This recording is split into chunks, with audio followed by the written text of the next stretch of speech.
Hello guys, welcome back to Lawyer with Sonia. I hope you all are doing good. We are doing good by God's grace. So in today's vlog, we are going to see in detail what is OSCE. Okay. Now there are so many international nurses from different parts of the world who want to join the NHS, and as a part of the NMC, definitely any international nurses arriving in the UK will have to take OSCE exam. Okay. So let's see what OSCE is. So without wasting much time, let's get started.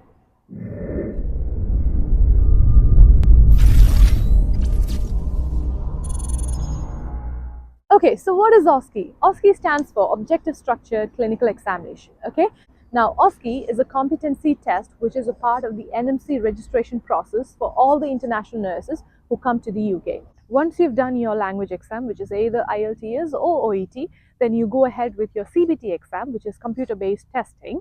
And then after your visa procedures and all complete, you come to the UK, and that is when you take up your OSCE exam. Okay. In UK, you have 5 different centres where you can take your OSCE exam. Starting off with Leeds Teaching Hospital, followed by Northumbria University, which is in Newcastle.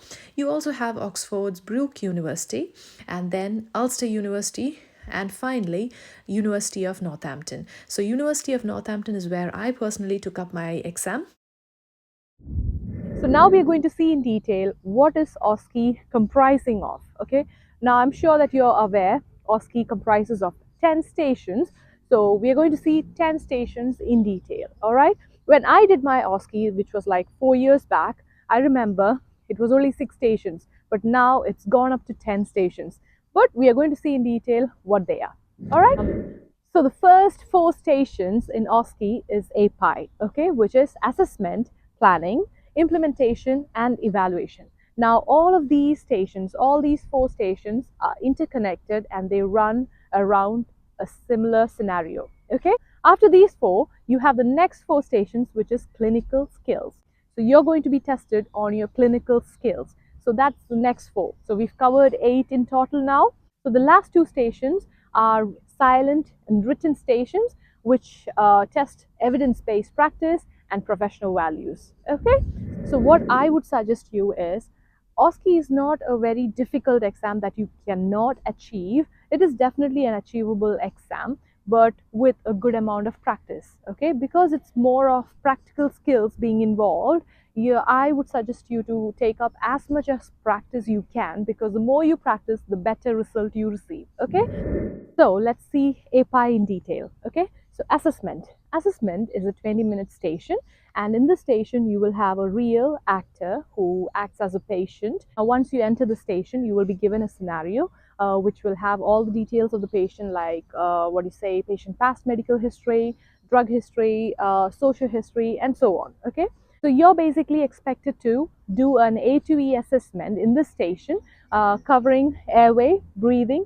circulation, disability, and exposure of this patient. Okay, so this is all about assessment, and also you will have to do some recordings of the vital signs and all such things.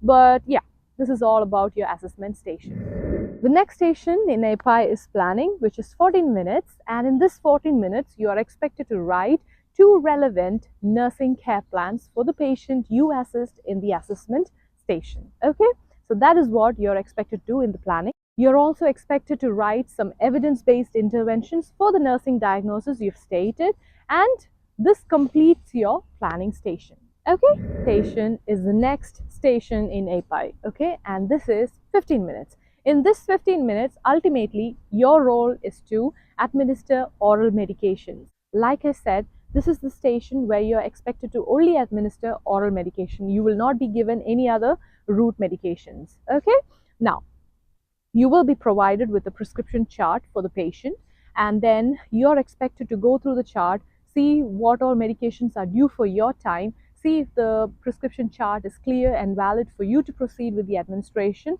and then also you need to check for the different rights. If you know, right dose, right drug, right route, right time, right patient, and all such things. Okay, once you've done all that, you are expected to dispense these medications and administer to the patient in a safe manner, and also you're expected to record the reason of omitted drugs. Okay, that's it. So this is all about implementation. And finally, we have evaluation station, which is a verbalization station, and it is 8 minutes. In this station, you are expected to hand over this patient to a medical professional. It could be a nurse or it could be a doctor, anybody, okay, according to the scenario given to you. And you are expected to hand over using the S bar, which is situation, background, assessment, and recommendations. Now, this is where you will be examined for, okay?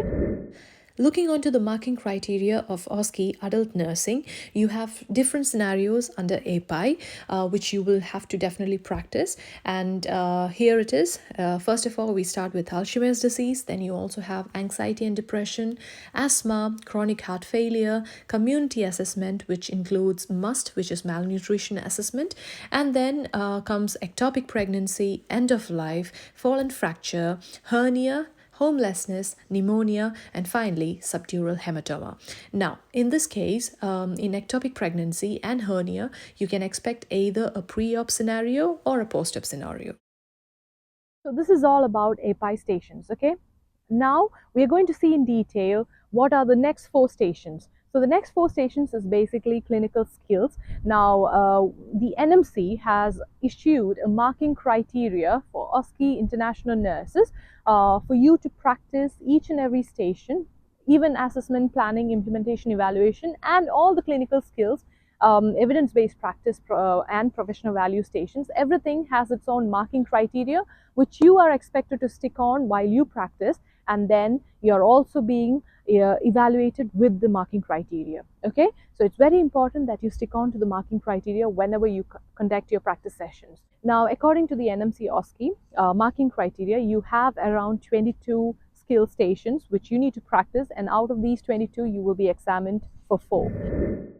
Looking onto the marking criteria for clinical skills, you have administration of inhaled medication, administration of suppository, blood glucose monitoring, bowel assessment, catheter specimen of urine, fine bore NG tube insertion, fluid balance. Though it says 4 different patients, it is only going to be 1 patient, okay?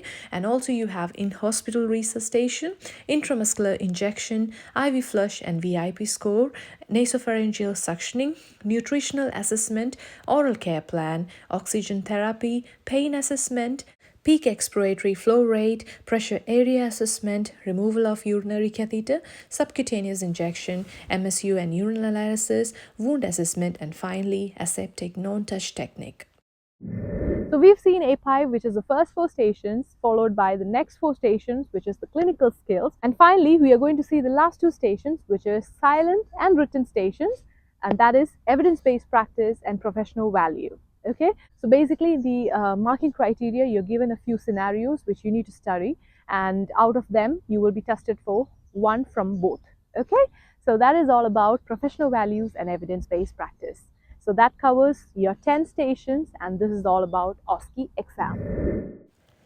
Under evidence-based practice, you have scenarios like ankle sprain, Asperger's syndrome, bedside handover, cervical screening, cranberry juice and UTIs, dementia and music, diabetes, female MI symptoms, fever in children, obesity management, pressure ulcer prevention, restraint, saline versus tap water, smoking cessation, honey dressing for venous leg ulcers. The last station, which is professional values, also have some scenarios, and that is bullying, concealment of bed status, confidentiality, drug error, false representation, falsifying observation, falsifying timesheets, hospital food, impaired performance, laboratory results, possible abuse, professional confrontation, racism, social media, and witness abuse. This clip here will give you an idea regarding the result and the fee structure. As a practice educator, I can assure you one thing, all right? So if you're planning to take up OSCE, I would suggest you make sure you practice as much as you can. Do not waste time. Take as much as practice as you can, because there's so much to study. But once you study, I'm sure you will be able to crack it in the first go itself. Okay guys, with this we've come to the end of the video. I hope this video was a very helpful one for all of you who are watching this. Please do share this video with all your friends who are planning to come to the UK, okay? So I'll be back soon with another informative video. Until then, take care, God bless you, and bye.